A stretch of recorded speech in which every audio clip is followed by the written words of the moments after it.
on va aller doucement, doucement. Regardez vous-même.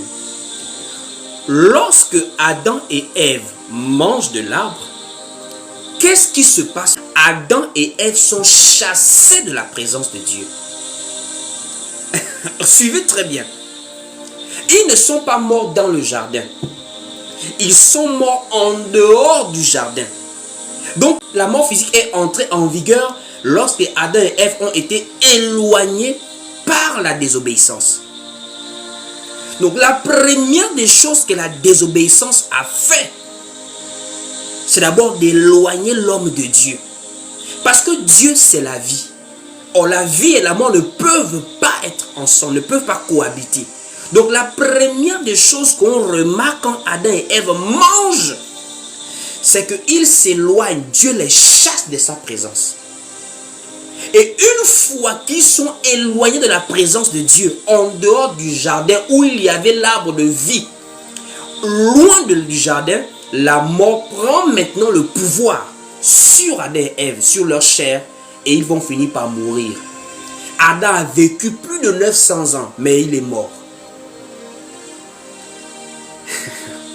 Donc la première des choses que nous devons comprendre, c'est quand nous parlons de la mort, nous parlons d'abord de l'éloignement avec Dieu. Ce n'est pas d'abord la mort que quelqu'un meurt physiquement. Non, non, non. C'est d'abord une position. Parce que Adam et Ève, lorsqu'ils ont mangé, je vous dis déjà à la base, ils croyaient qu'ils allaient mourir sur place. Ils pensaient qu'ils allaient mourir sur place. C'est ce qui a amené Adam aussi à manger, puisque Dieu dit, le jour où tu en mangeras, tu mourras. C'est ce que Ève va répéter au serpent. Que Dieu a dit, vous pouvez manger de tous les arbres du jardin, mais quant à celui de la connaissance du bien et du mal, le jour où vous en mangerez, vous mourrez. Donc, Ève répète la chose qu'Adam lui a dit concernant l'interdiction. Donc, si on mange, on meurt. Donc, dans la pensée d'Adam et Ève, le jour où on mange, on meurt. Pas de délai, on va mourir sur place. Mais qu'est-ce qui se passe, bien aimés frères et sœurs, quand Ève est séduite par le serpent et mange, à notre grande surprise, Ève ne meurt pas. Ève n'est pas morte. Puisque Dieu dit, tu mourras. Mais quand Ève mange, Ève se rend compte que mais je suis vivant. C'est le fait que Ève a continué à respirer, à parler, que Adam aussi a pu manger.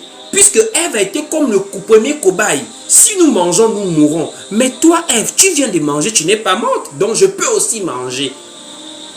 Voici pourquoi la parole dit, elle en donna à son mari qui était auprès d'elle. Donc les deux se sont retrouvés, on a mangé, mais on n'est pas mort. Mais ils n'ont pas compris que la mort commençait d'abord dans le domaine spirituel. Avant la mort physique, la véritable mort commence dans le domaine spirituel. Donc quand nous parlons de la mort, quand Adam et Ève mangent, physiquement ils sont sur la terre, comme vous et moi, comme plusieurs personnes. Mais spirituellement, il y a déjà eu un éloignement. Or, l'éloignement d'avec Dieu, qui est la vie, qui est la lumière, commence déjà à créer la mort. Puisque la véritable mort, elle est spirituelle. La preuve, nous mourrons physiquement, mais il y a encore un jugement qui nous attend. Ça veut dire, la véritable mort, c'est même dans l'esprit.